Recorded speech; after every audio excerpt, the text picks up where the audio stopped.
आणि बुलेटिनच्या सुरुवातीला बातमी आहे रोहित पवार यांनी घेतलेल्या गाठीभेटींच्या संदर्भातली। शरद पवार यांच्या राष्ट्रवादीचे आमदार रोहित पवार हे गेल्या काही दिवसांपासून अजित पवार यांच्या विमान अपघाताविषयी सातत्याने संशय व्यक्त करतात।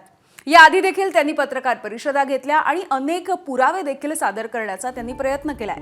तर मुंबईमधल्या मरीन ड्राईव्ह आणि बारामती पोलीस ठाण्यामध्ये गुन्हा देखील दाखल करण्याची मागणी त्यांनी केली आहे। दरम्यान इतक्यावरच न थांबता रोहित पवार यांनी आज मुंबईमध्ये दोन महत्त्वाच्या गाठीभेटी घेतल्यात। सगळ्यात आधी त्यांनी शिवतीर्थ या निवासस्थानी जाऊन मनसेचे अध्यक्ष राज ठाकरेंची भेट घेतली आहे। राज ठाकरेंना घटनाक्रम आणि त्या संदर्भात असलेल्या पुराव्यांची माहिती देखील त्यांनी दिली। ही भेट झाल्याच्या नंतर पुढे रोहित पवार हे विधान भवनामध्ये पोहोचले। तिथे त्यांनी मुख्यमंत्री देवेंद्र फडणवीस यांची भेट घेतली आहे। आपल्याजवळ असलेली सर्व माहिती त्यांनी मुख्यमंत्र्यांना दिली। तसंच मुख्यमंत्र्यांनी या घटनेचा पाठपुरावा करावा अशी मागणी देखील केल्याचं रोहित पवार यांनी सांगितलंय।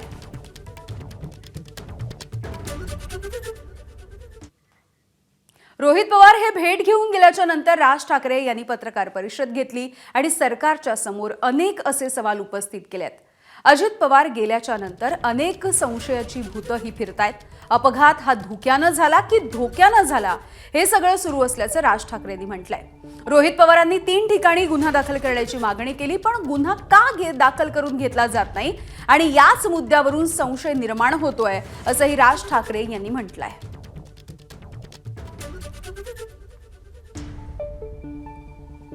अजित पवार गेल्यानंतर अनेक संशयाची भूतं ही अजूनही फिरतायत त्या सगळ्या गोष्टींच्या अपघाताच्या मागे। अपघात हा धोक्याने झाला का धोक्याने झाला हे अजूनपर्यंत महाराष्ट्राला समजत नाहीये। आणि 3 ठिकाणी FIR करण्याचा प्रयत्न केल्यानंतर 3ही ठिकाणी सरकारकडनं FIR घेतले गेले नाहीत। म्हणजे त्या पोलीस स्टेशनला सांगितलं गेलं की ते FIR घ्यायची नाहीत। मला इथेच जास्ती मला संशयाची सुई ज्याला आपण म्हणतो की बाबा इथे सरकारला असं का वाटतंय किंवा पोलीस स्टेशनला का घेऊ देत नाहीत। त्यावेळेला ते मरीन ड्राईव्ह वरती गेले, त्या पोलीस स्टेशनला गेल्यानंतर तिथे ते तिथले जे कोणी अधिकारी होते ते त्यांचा FIR लिहून घेत होते, टाईप करत होते। आणि टाईप करत असताना इतक्यात DCP आले तिथले आणि त्यांनी सांगितलं की नाही FIR लिहून नाही घ्यायचा म्हणून। तर हे कशासाठी आहे मला असं वाटतं याची उत्तरं जर समजा काही नसेल त्या तो निव्वळ अपघात असेल, जर तो घातपात नसेल, पण जर समजा त्यांच्या घरच्यांनाच कोणाला तरी जर समजा त्याबद्दल जर समजा काही संशय असेल किंवा चौकशी नीट व्हावी यासाठीचा तो समजा FIR त्यांनी जर त्यांना करायचा असेल तर त्याला अडथळे सरकारकडनं का आणले जात आहेत। आज सुनेत्राबाई तिकडे बसलेले आहेत, उपमुख्यमंत्री म्हणून बसलेले आहेत। मला असं वाटतं त्यांनी पण या गोष्टींचा विचार केला पाहिजे, कारण त्यांचेच ते पती होते आणि त्यांच्याच पतीच्या अपघाताबद्दलचा हा FIR आहे आणि सरकारकडनं असा दबाव येतो की तुम्ही FIR घेऊ नका। पण अधिकाऱ्यांना जर समजा सरकारच सांगत असेल की करून घ्यायचं नाही तर तुम्ही अधिकाऱ्यांना काय दोष देणार। नाही, आता मला असं वाटतं की त्यांनी हा प्रश्न विधानसभा अधिवेशन सुरू आहे, अधिवेशनामध्ये ही गोष्ट मांडावी। उद्या लोकसभेचं अधिवेशन सुरू होईल त्यावेळेला मला असं वाटतं राष्ट्रवादीच्या खासदारांनी ते प्रश्न तिकडे उपस्थित करावे। आणि त्यातल्या सगळ्यात महत्वाचं म्हणजे या गोष्टींबद्दल सुनेत्राबाईंनी बोलल्या पाहिजे। मुख्यमंत्री तर बोललेच पाहिजेत, पण सुनेत्राबाईंनी देखील बोलल्या पाहिजे। राष्ट्रवादीचे सर्वेसर्वा अजित पवार यांच्या अपघाती निधनाच्या नंतर सुनेत्रा पवार यांनी पक्षाची धुरा हाती घेतली आहे। मात्र सुनेत्रा पवार यांना केंद्रस्थानी ठेवत दोन्ही राष्ट्रवादीच्या नेत्यांकडून एकमेकांवरती कुरघोडीचं राजकारण केलं जात असल्याचं दिसतंय। राष्ट्रवादीच्या राष्ट्रीय कार्यकारिणीमध्ये धनंजय मुंडे यांनी थेट रोहित पवार यांचं नाव न घेता त्यांना लक्ष्य केलंय। राष्ट्रवादीच्या नेत्यांनी रोहित पवारांना लक्ष्य केल्यामुळे दुखावलेल्या आणि संतापलेल्या रोहित पवारांनी आता थेट राष्ट्रवादीमधल्या प्रमुख नेत्यांना लक्ष्य केलंय, टार्गेट केलंय। राष्ट्रवादीमधले 4 नेते हे सुनेत्रा वहिनींना कंट्रोल करू पाहतायत, मात्र हे आम्ही खपवून घेणार नाही असा इशारा देखील त्यांनी दिलाय। त्यामुळे विलीनीकरणाचा वाद कायम असतानाच आता कंट्रोल गेमचा वाद हा नव्यानं उफाळून येतोय।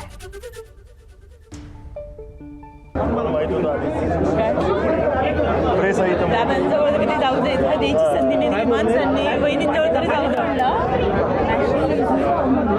तुम्ही क्वेश्चन्स नका घेऊ, तुमचं बोलून उठाल क्वेश्चन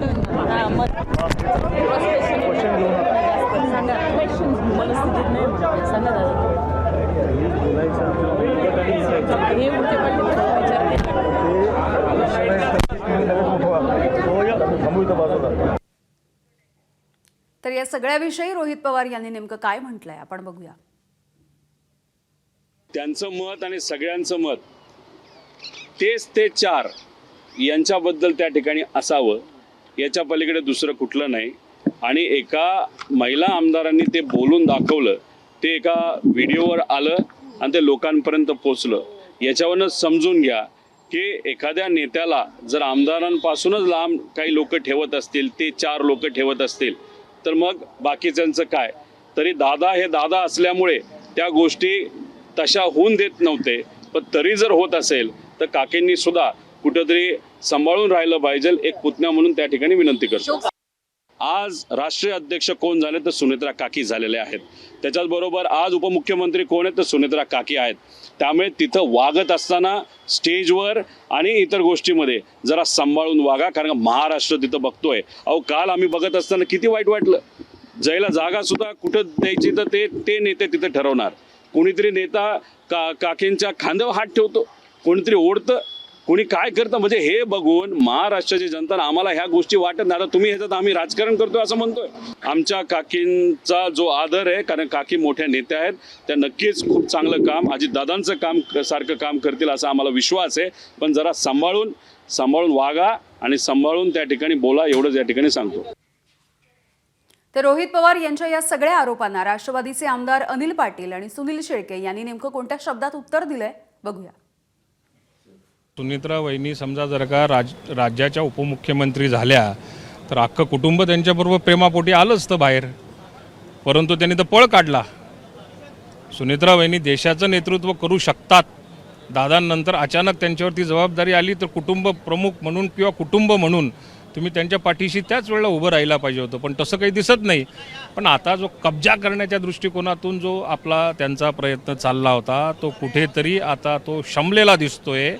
म्हणून आता हा चालवणार पक्ष, आता तो चालवणार, कधी तटकरे साहेबांना, कधी प्रफुल्लबाईंना, कधी दुसऱ्या कार्यकर्त्यांना, भुजबळ साहेबांना, यांना टार्गेट करण्याचं काम त्यांचं चाललेलं आहे. दादा गेल्यानंतर ना कुणाला दुःख नाहीये, कुणाला वेदना नाही आहेत, हे प्रत्येकालाच आहे. आणि सर्वांची भूमिका, सर्वसामान्य कार्यकर्त्यांची भूमिका स्पष्ट होती की दादांच्या पश्चात उत्तराधिकारी म्हणून सुनेत्रा वहिनी असल्या पाहिजे. आणि स्वतः तटकरे साहेब, प्रफुल्लबाई किंवा आम्ही सर्वजण ती जबाबदारी सुनेत्रा वहिनीने घ्यावी याकरता आग्रही होतो. त्यांनी ती जबाबदारी घेतली. आमच्या पक्षात काय चाललंय, आमच्या पक्षात उद्या स्थान कुणाला काय असणार आहे हे आमच्या पक्षातले नेते सक्षम आहेत, ते त्यांचा निर्णय करतील. एबीपी माझा, उघडा डोळे बघा नीट.